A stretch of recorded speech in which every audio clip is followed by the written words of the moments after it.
Hello, ഞങ്ങൾ ഈ പൊട്ടൊക്കെ തൊട്ട് കുളിച്ച് സുന്ദരികളായി പോണത് അമ്പലത്തിക്കാണ്.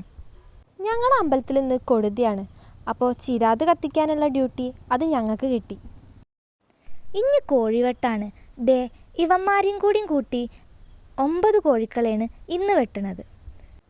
ഓരോരോ ആചാരങ്ങളെ ഈ ഇവന്മാരെയൊക്കെ വരട്ടി ഇലേൻ്റെ സൈഡ് തരുമ്പോൾ ഈ പുച്ചൊന്നും കാണാറില്ല. പൂജയൊക്കെ കഴിഞ്ഞപ്പോഴാ അടുത്ത പണി. പ്രസാദം ഒരുക്കാനുള്ള ഡ്യൂട്ടി ഞങ്ങൾക്ക് കിട്ടി. പണ്ടൊന്നും ഇങ്ങനെ ആയിരുന്നില്ല, കയ്യും വീശി നടന്നാൽ മതിയായിരുന്നു. ഇപ്പം പ്രായമായില്ലേ, പക്ഷേ അത് അംഗീകരിക്കാനുള്ള മനസ്സ് ഞങ്ങൾക്ക് അങ്ങോട്ട് ആവണില്ല.